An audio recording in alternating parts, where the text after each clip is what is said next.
आप लिखते हैं जी, असल में ये जो हेडर फाइल्स का टॉपिक है ना, ये करवाते शुरू में ही है, थोड़ा सा बता के तो वाइंड अप कर देते हैं। जैसे वो इंटीजर मेन स्टार्ट करते हैं उससे पहले ऊपर ये फाइल्स इंक्लूड करवा लेते हैं, ताकि इसके बारे में ना फिर कोई क्वेश्चन ना करे आगे। यही बताया जाता है कि ये जो इंक्लूड फाइल है ना, ये इंपॉर्टेंट होती हैं, और कोई भी आपका बिल्ट इन फंक्शन है ये इनके बगैर नहीं चलता। ये इनके बगैर भी चलते हैं, लेकिन अब क्योंकि हम हायर वर्जन्स में काम कर रहे हैं, इनमें ये इसके बगैर नहीं चल सकते। लेकिन अगर आप में से कोई टर्बो सी में काम कर रहा हो ना, टर्बो सी के एडिटर में, तो उसमें हेडर फाइल्स की भी ज़रूरत नहीं होती। ठीक है, लेकिन ये ज़रूरी इसलिए नहीं होती क्योंकि वो उसमें ना ऑटोमेटिकली सपोर्टेड होता है। अगर आप सी में काम कर रहे हैं, नॉट सी प्लस प्लस, अगर आप सी में काम कर रहे हैं तो उसमें ना ये फाइल्स इंक्लूड करवाना ज़रूरी नहीं होती। अभी मैं लेक्चर के एंड पे ना आपको अपनी वीडियोस का लिंक शेयर करूंगा, जो मैंने टर्बो सी में अभी चैनल स्टार्ट किया हुआ है। उसमें मैंने भी 4 लेक्चर हो गए हैं और उसमें प्रोग्रामिंग चल रही है, और किसी प्रोग्राम में मैंने अभी तक कोई हेडर फाइल इंक्लूड नहीं करवाई, उसके बगैर ही ना रिजल्ट आ रहे हैं, प्रिंट एफ और स्कैन एफ। यानी अगर आप में से किसी ने ICS किया है तो उसको पता होगा कि प्रिंट एफ और स्कैन एफ होते हैं। वेल, हम काम कर रहे हैं सी प्लस प्लस में। अब आते हैं इसके ऊपर, ये है जी हैश इंक्लूड और आईओ स्ट्रीम। आप इसको इस तरह भी इंक्लूड करवा सकते हैं, इंक्लूड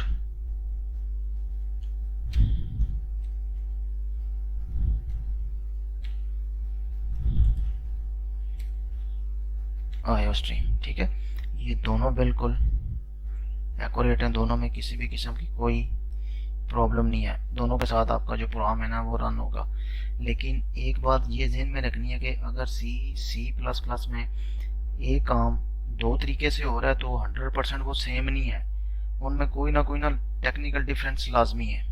सही है, जैसे हमने वो ऑपरेटर्स पढ़े थे, उसमें एक ऑपरेटर था ए प्लस प्लस, एक था प्लस प्लस ए। नो डाउट बजाय काम दोनों एक ही कर रहे थे, एक का एडिशन कर रहे थे, लेकिन बैकएंड में दोनों पे एक वो जो फर्क था वो ये था कि ए प्लस प्लस बाद में इंक्रीमेंट करता था और प्लस प्लस ए पहले इंक्रीमेंट करता था। क्लियर होगी जी बात। सिमिलरली सिमिलरली ये जो फाइल है और ये जो फाइल है, नो डाउट ये दोनों 100% जो सी है ना ओके हैं। इसके बेशक आप एंगुलर ब्रैकेट्स में आप इसको इंक्लूड करवा लें या डबल कोड में आप इसको इंक्लूड करवा लें, दोनों में कोई फ़र्क नहीं है। अब क्वेश्चन ये राइज होता है कि जो भी मैंने बात की है कि जब फ़र्क नहीं है इन आउटपुट के ऊपर, तो फिर टेक्निकली डिफरेंस कहाँ पे आता है। ठीक है, अब चलते हैं जी टेक्निकली डिफरेंस के ऊपर। अगर आपकी डेव सी जो सी है ना वो इंस्टॉल है जी जिस फोल्डर में ना, अब सारे अब साथ साथ वो वाला फोल्डर भी ओपन करें जहाँ पे आपकी ना डेव सी इंस्टॉल है। पहले ये मेरी स्क्रीन को देखें ना, फिर आपको इधर से आइडिया होगा, फिर आप इसको अपने सिस्टम के ऊपर ना प्रैक्टिकल कीजिएगा। मैं कर रहा हूँ माइक्रोसॉफ्ट विजुअल स्टूडियो में काम, और विजुअल सी में हम काम कर रहे हैं। ठीक है, विजुअल सी में ये देखें जी, एक तो ये ATLMFC का फोल्डर है, एक बिन का फोल्डर है, और ये जो सा ना ये इंक्लूड का फोल्डर है जिसके ऊपर करंटली अभी ये मेरा कर्सर है। ठीक है, इसको मैं अगर ओपन करता हूँ, ये इसके अंदर ना ये फाइल पड़ी है आईओ स्ट्रीम। ठीक है, फिर आप लिखते हो स्ट्रिंग डॉट एच की भी इसके अंदर है, एंड लॉट्स ऑफ जो भी फाइल्स आप लिखते हो ना, math.h एंड व्हाट्सएवर, ये सारी की सारी जितनी भी हेडर फाइल्स है ना ये इंक्लूड के फोल्डर में पड़ी होती हैं। समझ आ गई। आप ये जो लिखते हो ना hash sign, that is called preprocessor directory. Include is a reserved as well as a folder name which contains the all built-in header files। ठीक है, आप फोल्डर का नाम चेंज कर दोगे ना, यहाँ पे आपको टेक्निकली एरर आ जाएगा कि unable to include the file. इस बात की समझ आ गई।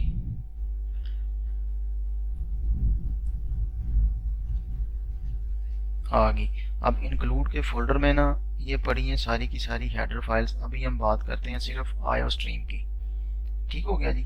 मैं यहाँ से ना बल्कि अब आपको ना मैं पहले दूसरा भी बता दूं। चलें वो पहले उसका प्रैक्टिकल कर लेता हूँ, फिर मैं आपको एक दफ़ा बता देता हूँ। अब ये जो आईओ स्ट्रीम की फाइल है ना, इसको मैं करता हूँ यहाँ से कट, इसको मैं पेस्ट कर देता हूँ बिन के फोल्डर में। ठीक है, कंटिन्यू।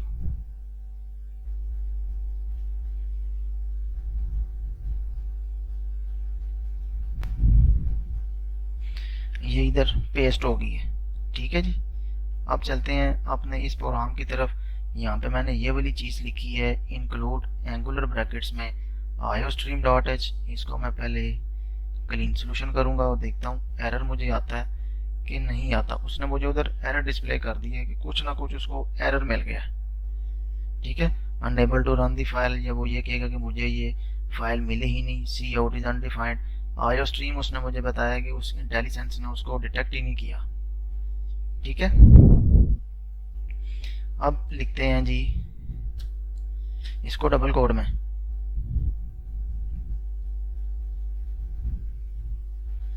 चलो,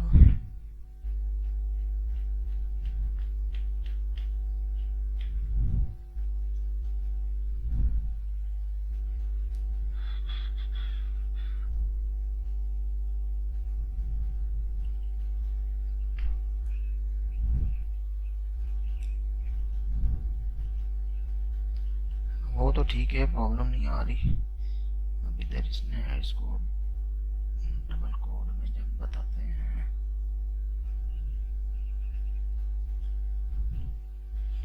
ये मैं अभी आपको एक और भी नई चीज़ बताता हूँ, लेकिन इधर ये चल नहीं रहा अब ना।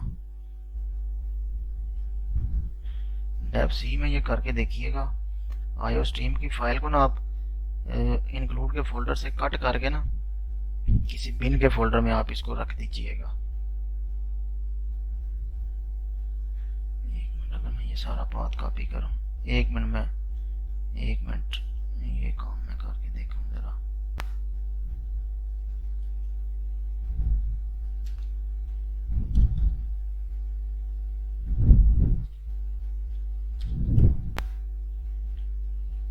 अच्छा चले, अभी मैं आपको उसको ऐसे ही बताता हूँ। अब ये जो मैंने फाइल इंक्लूड की है ना डबल कोड के अंदर, एंड पे जाके ना इसको ये iostream मिल रहा है।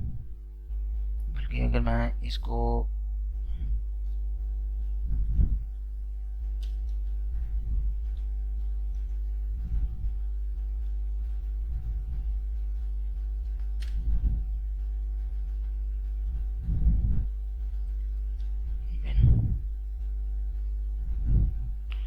चलें ठीक है, उसके बगैर तो हम काम करें, पहले मैं आपको समझा दूँ, फिर ये चीज़ें बाद में देखते हैं।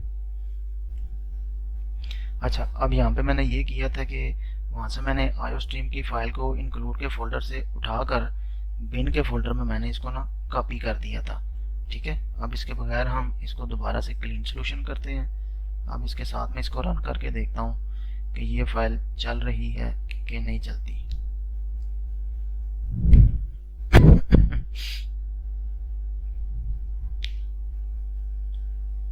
बिल्डिंग सक्सेसफुली, और फाइल आपकी रन हो गई है। ठीक है जी, अब दोनों में टेक्निकली डिफरेंस ये आता है कि जब आपने iostream या हेडर फाइल्स को इंक्लूड के फोल्डर से बाहर निकालना है ना, इनको किसी स्पेसिफिक फोल्डर में आपने उनको रखना है, तो उसके लिए आप डबल कोट्स को मेंशन करते हैं। और अगर आपने किसी भी हेडर फाइल को, चाहे वो आपकी ही बनाई हुई क्यों ना हो, आपने उसको अगर इंक्लूड के फोल्डर में पेस्ट कर दिया, तो उसके लिए आप बेशक डबल कोट्स भी यूज कर सकते हैं या एंगुलर ब्रैकेट्स भी आप यूज कर सकते हैं। क्लियर हो गया? नंबर 1 ये इसका पॉइंट था। और नंबर 2, क्योंकि अब तो हम काम करें ना विजुअल स्टूडियो में, अगर आप टर्बो सी में या डेव सी में काम कर रहे होते हैं ना, तो उसमें ये थ्योरी बनती है, बल्कि ये एग्जिस्ट भी करती है थ्योरी, कि ये जो पहले वाली लाइन है ना, इंक्लूड iostream एंगुलर ब्रैकेट में लिखने से फाइल जो सी है ना वो सिर्फ इंक्लूड के फोल्डर में ही सर्च की जाती है, जबकि डबल कोड में लिखने से ये सबसे पहले इंक्लूड के फोल्डर में फाइल को अगर मिल जाती है तो वेल एंड गुड, अगर नहीं मिलती तो उसके बाद ये ऑटोमेटिकली इसी फाइल को बिन के फोल्डर में सर्च करता है जाकर। अगर इसको ये फाइल बिन के फोल्डर में मिल जाती है तो ये फाइल को इंक्लूड कर देता है, अदरवाइज ये एरर दे देता है। ये जो मैंने आपको दोनों चीजें बताई है ना, इनकी मैं बात कर रहा हूँ। ठीक है, अब क्योंकि विजुअल स्टूडियो में हो सकता है कि इसकी थ्योरी चेंज ना होगी, वो कम क्योंकि ये थोड़ी सी ना strongly data type checked language है, वो डॉट नेट प्लेटफॉर्म बड़ा हैवी किस्म का, ये हर चीज़ के ऊपर ना चेक रखता है, ऑटो से कुछ भी नहीं करता, इसलिए मुझे इधर ना इसका कंप्लीट पाथ देना पड़ा। अगर आप डेप सी में काम कर रहे हो और आपने फाइल को कट करके बिन के फोल्डर में रख दिया, डबल कोड लगा दिए, फाइल आपकी चल पड़ेगी। या अगर आप टर्बो सी में काम कर रहे हैं, इंक्लूड के फोल्डर से आपने फाइल को उठा लिया और आपने बिन के फोल्डर में पेस्ट कर दिया, डबल कोड लगा दें, आपका काम हो जाएगा। इसमें ये ऑटोमेटिकली इसको ना सर्च कर लेता है। लेकिन ये हो सकता है कि माइक्रोसॉफ्ट इसको ना करता हो, इसलिए मुझे इधर पूरे का पूरा पाथ लिखना पड़ा है। लेकिन थ्योरी वही है जो टर्बो सी में चल रही है, जो डेफ सी में चल रही है, जो इधर चल रही है, काम इसने वही किया है। लेकिन यहाँ पे इसने कहा है कि मुझे ना ये सारा पाथ बताओ आपका किस जगह पे पड़ा हुआ है। टर्बो सी में वो यहाँ तक का सारा पाथ खुद सर्च करता है, बिन के फोल्डर तक का, और डेफ सी में भी वो यहाँ तक सारा पाथ खुद सर्च करता है। ठीक है, इस थ्योरी की समझ आई आपको और इस लॉजिक की भी समझ आ गई आपको कि जी जी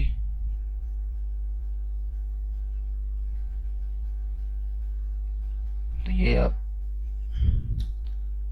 ऐसे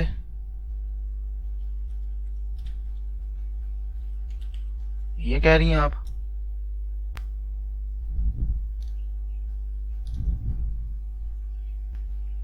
जी बेबी बिन में पड़ी है बिल्कुल। तो ये देखा ना, ये एरर डिस्प्ले कर रहा है ना, इसके नीचे ये एरर आ रहा है, ये रन भी नहीं होगा। आप इसको बिल्ड क्लीन सोल्यूशन किया मैंने इसको, और मैं इसको रन करता हूँ तो मुझे ये इधर लंबी चौड़ी लिस्ट एरर की दे देगा, क्योंकि ना बड़ी स्ट्रांगली चेक डाटा टाइप है जो प्लेटफॉर्म है ना विजुअल स्टूडियो का, और ये आपको रन करने भी नहीं देगा। ये इसने ये बता दिया कि cannot open source file, cannot open include file, no such directory और फाइल फाउंड। ठीक है,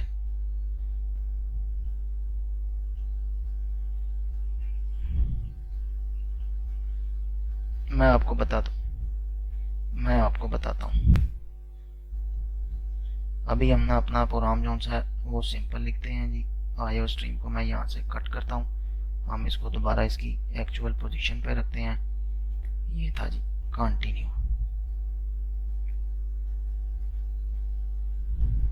ठीक है जी, ये बन गया जी। राइट, अब हम यहाँ पे आपको इस लाइन का कुछ भी नहीं पता ना, ये भी आपका इसके साथ कोई कंसर्न है। हम करते हैं जी, ये हमारा काम है। ठीक है, ये अभी तक जो भी काम जिस तरह चल रहा था ना, वो उसी तरह ही इंक्लूड के फोल्डर में कुछ हेडर फाइल्स पड़ी हैं, आपको नहीं पता कौन सी हैं कौन सी नहीं, जो बिल्ट इन है सारी की सारी वही पड़ी हैं। इसको हम यहाँ पे इंक्लूड करवा देते हैं और इसको मैंने अपने प्रोग्राम को रन किया है और इसकी आउटपुट जो सी है ना, ये वही मिली जो सी आउट में लिखी हुई थी। क्लियर? अब हमने करना है इसको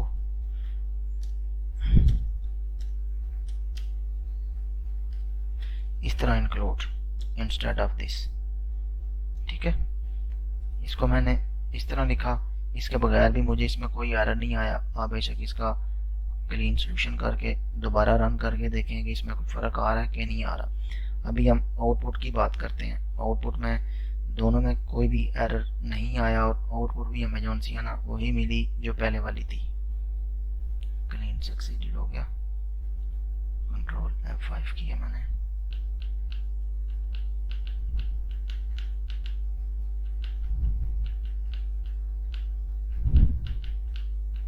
ये ठीक है जी, यानी कि एक एंगुलर ब्रैकेट में करने से भी कोई प्रॉब्लम नहीं आई और सेकेंडली जो सी है वो डबल कोड में करने से भी प्रॉब्लम नहीं आई।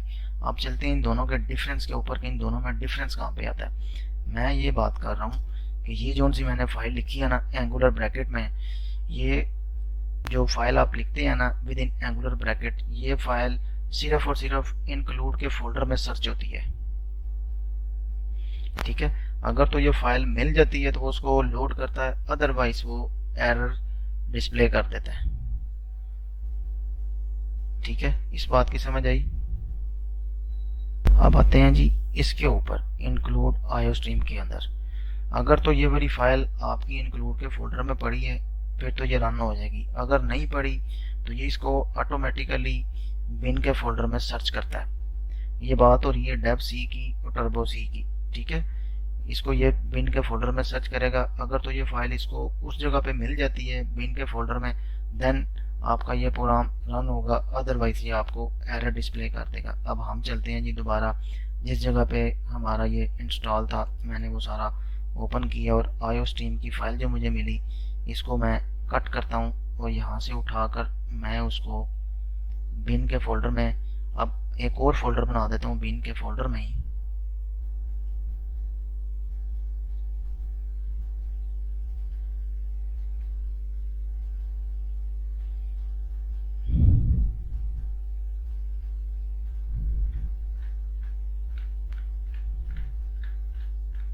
आप ये साथ साथ ना प्रैक्टिकल करते रहें। ये मैंने बिन के फोल्डर में ना अलिफ का फोल्डर बना दिया है। अब इसको मैं ना अलिफ के फोल्डर मैंने पेस्ट करूंगा। क्लियर? ये मैंने इसको अलिफ के फोल्डर में जी पेस्ट कर दिया। अब ये सारा पाथ मैं इधर से कॉपी करता हूँ और इसको मैं इधर पेस्ट कर देता हूँ विद दिस वन, क्योंकि हमें पता है कि सिंगल स्लैश कंपाइलर जो सा है वो इसको कुछ और कंसीडर करता है। सो दैट्स वाई मैं इसके साथ ये डबल स्लैशेस लगा देता हूँ। अब ये फाइल जो सी है इसको मैं बंद कर देता हूँ। अब देखता हूँ कि क्या ये फाइल के साथ ये दोबारा चल रहा है। अब इनके अंदर एक अलिफ का फोल्डर है और उसके अंदर आईओ स्ट्रीम पड़ी है। बिल्ड क्लीन सॉल्यूशन, आप इसको रन करें और आपका ये प्रोग्राम जो सा ना ये वही आउटपुट देगा जो उसने लास्ट टाइम दी थी, यानी कि विद नो एरर। ठीक है जी, हेलो। इट मीन्स कि अब इन दोनों फाइल्स में आपको टेक्निकली डिफरेंस पता चल गया होगा कि दोनों में टेक्निकली डिफरेंस क्या है, डबल कोट और एंगुलर ब्रैकेट में। और थर्ड इंपॉर्टेंट चीज इज दैट कि एंगुलर ब्रैकेट जो होती है ना ये सिर्फ इंक्लूड के फोल्डर में जो फाइल्स होती है ना उसी के लिए मेंशन होती है, बिन के फोल्डर के लिए मेंशन नहीं होती है। ठीक है, समझ आ गई जी? फाइल में वापस कर दूं ना अब?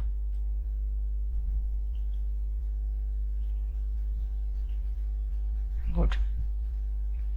अब आप में से किसी ने कभी हेडर फाइल बनाई है अपनी?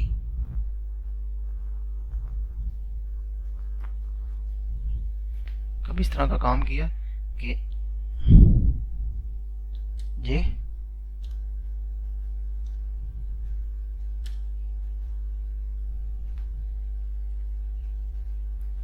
चलें ऐसा करते हैं कि हम यहाँ पे ना एक छोटी सी मैं आपको ना हेडर फाइल भी नाम क्रिएट करते हैं। उसको ऐसा करते हैं कि इसी फाइल का नाम चेंज करते हैं।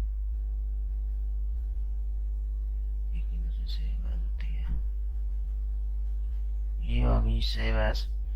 इस फाइल का हम नाम रखते हैं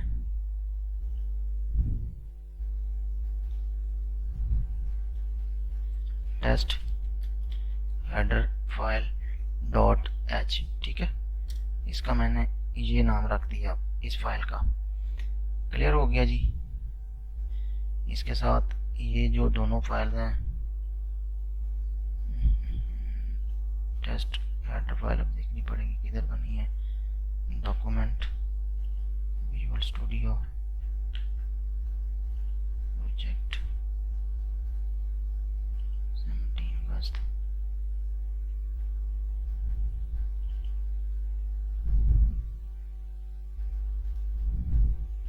ये बन गई जी टेस्ट हेडर फाइल। इसको मैं यहाँ से कट करूंगा, सी ड्राइव प्रोग्राम फाइल्स, फिलहाल बंद करो, एरर ना दे।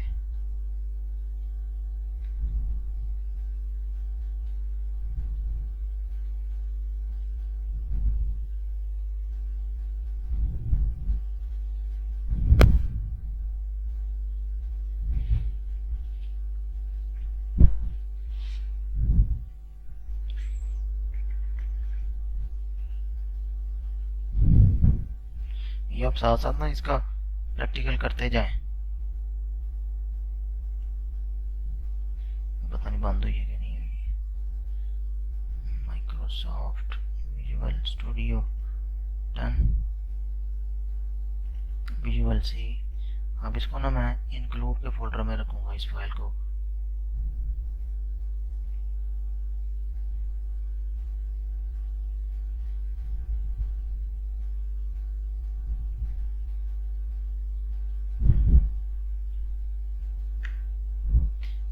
गई test header file dot H.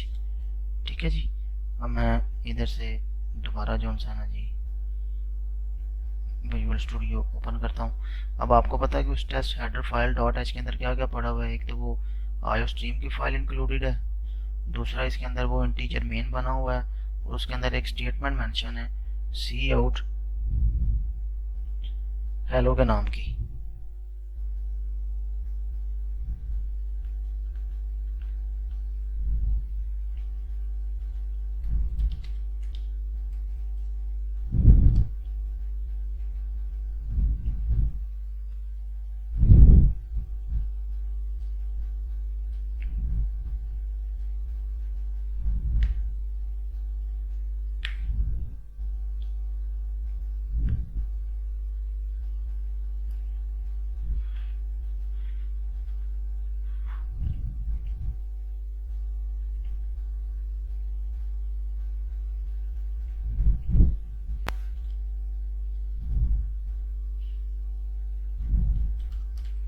अब ये देखिएगा जैसे ही मैं टेस्ट लिखूंगा ना, अब उसने ऑटोमेटिकली जो मेरी बनाई हेडर फाइल थी ना उसको भी उसने उठा ली है डॉट एच के साथ। ठीक है। अब क्योंकि इस हेडर फाइल में जो मेरी बनी हुई है इसके अंदर एक तो मेन भी काम कर रहा है, ठीक है, दूसरा इसी के अंदर आयो स्ट्रीम फाइल भी काम कर रही है, और तीसरा इसके अंदर जो important definition using name space STD वो भी इसके अंदर काम कर रही है। इट मीन्स कि अब मैं ये देखता हूँ कि इस test header file dot H के साथ अगर मैं इसको रन करूं कंपाइल करूं तो क्या होता है। ये कभी एरर आएगा, वो लिंकर एरर है, वो मेरे ही लैपटॉप पे होगा।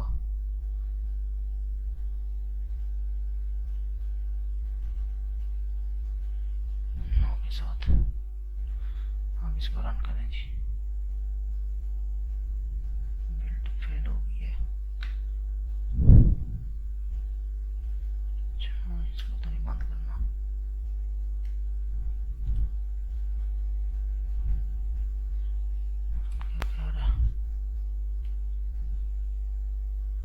Warning includes keep when looking for pre-compiled header file। अच्छा pre-compiled header file ये ले लो, बिल्डिंग स्टार्ट होगी जी।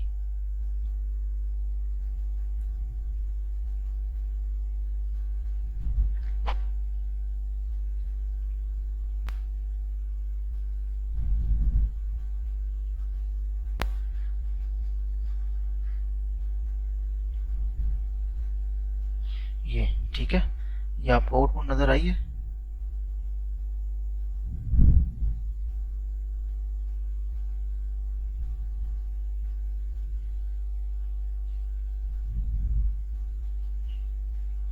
ठीक है, यानी कि इस प्रोग्राम में मैंने सिर्फ एक हेडर फाइल इंक्लूड करवाई है test header file dot H की, और उससे जो कुछ इस प्रोग्राम के अंदर पड़ा हुआ था ना उसने इसको ऑटोमेटिकली कंपाइल कर दिया और मुझे उसने रिजल्ट हेलो डिस्प्ले कर दिया। अगर आप इसको F12 प्रेस करें ना, एक मिनट, लाइन बाय लाइन ये कैसे कंपाइल करता है।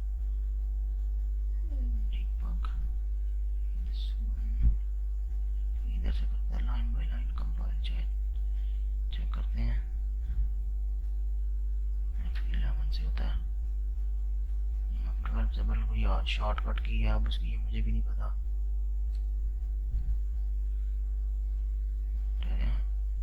ये आ गई। ठीक है, F11 से अब ये जो इसके अंदर header file testing dot C plus plus इसके अंदर था ना F के अंदर, ये आ गई जी सारी की सारी। ये फाइल है, ये वाला कोड जो सा ना ये रन हो रहा है। अब मैं अगर इसमें चेंजिंग कर दूं कोई भी,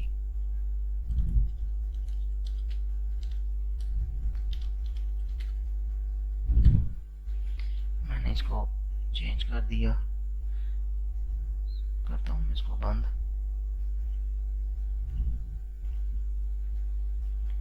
ये भी बंद करें, अब इसको रन करें। वो तो खैर फाइल में ऑटोमेटिकली भी चेंज करने देगा, मसला नहीं। बेसिकली करवाने का पर्पस ये था कि आप अपनी हेडर फाइल्स बना भी सकते हैं और इसको आप इंक्लूड किस तरह करवा सकते हैं। क्लियर, ये बेसिकली पर्पस था। ये देखें ये दूसरी भी लाइन इसके अंदर ऐड हो गई है। अब ये जितनी भी हेडर फाइल्स बनी हुई है ना, आप इनको ओपन करोगे ना तो इसमें आपको जो मोस्टली कोड लिखा नजर आएगा ना, इनके अंदर कुछ ना कुछ तो डाटा टाइप होगा। ये देखें, ये सारा जो सा ना, ये इसके अंदर कुछ फाइल्स इंक्लूडेड हैं, नॉट डिफाइन के साथ हैं, ये प्रैग्मा के साथ। ये मोस्टली जो सा ना, ये वो कोडिंग है जो मशीन के लिए ना काफ़ी अंडरस्टैंडिंग है, ये मशीन को उसकी ना ज़्यादा समझ आती है। इफ़ डेफ अगर आप में से किसी को पता हो, इफ़ का पता है तो इफ़ डेफ का भी पता है, फिर इफ़ एंड डेफ होता है। इसी तरह की ये चीज़ें जो होती हैं ना हेडर फाइल्स के अंदर इंक्लूडेड होती हैं। आईओ स्ट्रीम को भी आप एज इट इज़ उसमें ओपन करके देखें, जितने भी हेडर फाइल्स आप यूज़ करते हैं सारी की सारी इनके अंदर कुछ ना कुछ इन्फॉर्मेशन होती है जो आपके जितने भी बिल्ट इन फंक्शन है ना उनके लिए सूटेबल होती है। ठीक है, इसकी समझ आएगी सबको कि कौन नहीं आई हेडर फाइल्स की क्या होती हैं। अगर नहीं भी आई तो कोई बड़ा मसला नहीं, क्योंकि ये आपके काम की बात तब है अगर आपने कोई अच्छा लेक्चरार बनना है या किसी अच्छी यूनिवर्सिटी वाले आपका इंटरव्यू कंडक्ट करते हैं, वो आपसे डिफरेंस पूछेंगे और आपने उनको ये नहीं कहेंगे कि अच्छा डिफरेंस आता है, तो वो कहेंगे कि इसका वेरीफाइड करके दो आपने इस स्टेटमेंट को। और अगर आपको प्रैक्टिकली आता होगा तो आप उसको वेरीफाइड कर दोगे, अदरवाइज वो आपको कहेंगे जी अस्सलाम वालेकुम। ठीक है,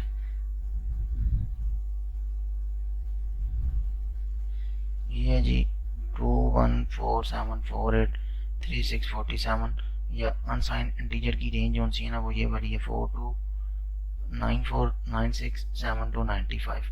ये आपको हार्डली एक ही दफ़ा अगर याद होगी तो होगी सो होगी, अदरवाइज ऐसी कोई वैल्यू नहीं है जो आपको याद रहे, क्योंकि ये 9 फिगर्स में होती है, शायद 3 6 10 फिगर्स में होती है, तो इम्पॉसिबल सी बात है कि किसी को ये वैल्यू याद रहे। अनसाइन इंटीजर की क्या रेंज है या इंटीजर अनसाइन इंटीजर की क्या रेंज है, फ्लोट की क्या है करेक्टर और डबल की क्या है। अब अगर आपको ये कहा जाए कि आपने इसकी रेंजेस आपको याद रखनी है तो आप इसकी रेंजेस को कैसे याद रखोगे?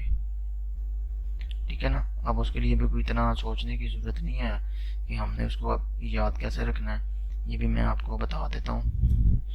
वेरी सिंपल, एक छोटा सा प्रोग्राम लिखते हैं अब हम इधर ही,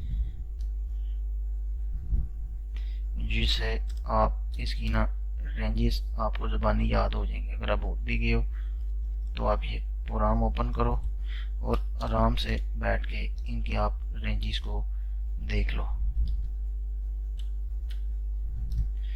ठीक है, यहाँ पे हम लिखते हैं सी आउट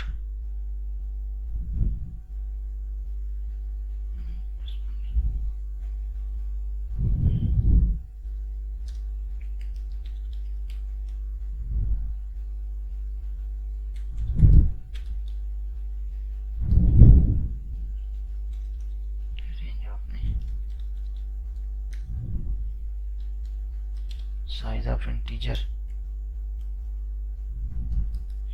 ये आपने इसका साइज ऑफ लिख दिया। यहाँ पे अब आप लिखो रेंज ऑफ इंटीजर,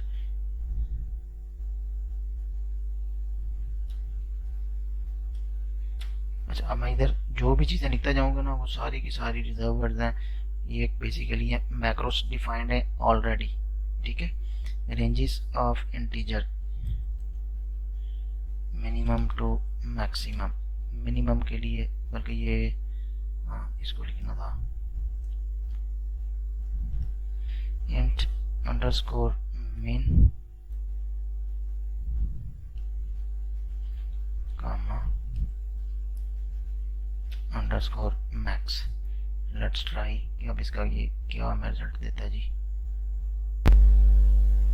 ठीक है, मिनिमम -2147483648 2147483647 और जो इधर आई थी हमारे पास ऑलमोस्ट ये वही है। ठीक है, क्लियर होगी जी। इट मीन्स कि आपको ये भी अब याद करने की ज़रूरत नहीं रही कि इसकी रेंज कितनी होती है कितनी नहीं। ये जो मैंने लिखा है ना ये साइंड इंटीजर की रेंज है। अब अनसाइंड की क्या रेंज होगी जी? रेंज ऑफ, चलिए इसके साथ मैं लिखना जाता हूँ signed integer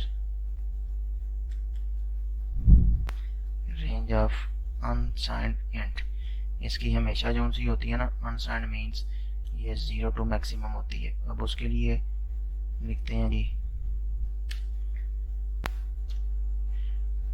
you int underscore max लिखते हैं। यू जो स्टैंड्स फॉर अनसाइंड के लिए ये मेंशन किया जाता है। अब आप इसको भी रन करके देखोगे अनसाइंड इंटीजर की भी रेंज ये यही बता रहा है या कोई और बता रहा है।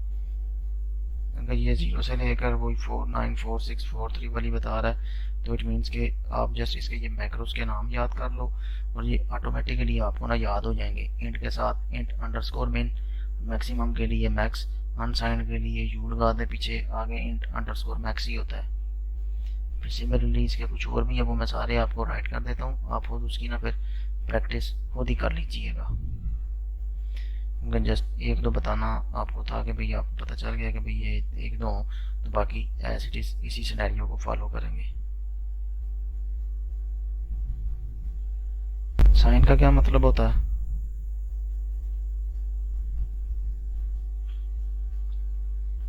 अनसाइंड इन कहते हैं कि पॉजिटिव, पॉजिटिव वाला, ठीक है। अब ये लिखें जी, इस range of unsigned int 0 to max कितनी है, 4 टू 9 4 9 6 7 टू 95, और गूगल ने भी यही बताई है 295 तक, ठीक है, 0 से लेकर। ये जो साइन होते हैं ना, साइन का मतलब होता है कि जिसके साथ साइन आ जाए, पॉजिटिव का साइन या नेगेटिव का साइन, वो दो साइड पे डिवाइड हो जाती है। और अनसाइन का मतलब है कि इसके साथ सिर्फ पॉजिटिव का ही साइन आएगा, 0 से लेकर ऑनवर्ड आगे तक जाते हैं। क्लियर? अब ये क्या क्या होते हैं ये मैं अब आपको इधर राइट कर देता हूँ। इंट मैक्स, इंट मिन, यू इंट मैक्स, ये अनसाइन के लिए आ गया जी। देन उसके बाद आता है शॉर्ट इंटीजर भी होता है एक, उसके लिए शॉर्ट मिन लिखते हैं, शॉर्ट मैक्स MAX लिखते हैं। फिर उसके बाद आता है जी लॉन्ग मिन, लॉन्ग मैक्स। ये सारे जोन से है ना, ये सारे के सारे ऑलरेडी प्री डिफाइंड मैक्रोज हैं जो किसी ये प्रोसीजर के तहत ऑटोमेटिकली कॉल होते हैं, और इनके अंदर इंटीजर की वैल्यूज जितनी भी आती है ना ये आपको बता देगा। ये डिपेंडेंट होता है ऑपरेटिंग सिस्टम के ऊपर, इंटीजर की वैल्यूज स्पेशली। उसके बाद आता है जी कैरेक्टर मिन, कैरेक्टर मैक्स, फिर अनसाइंड कैरेक्टर भी आता है, साइन कैरेक्टर मैक्स,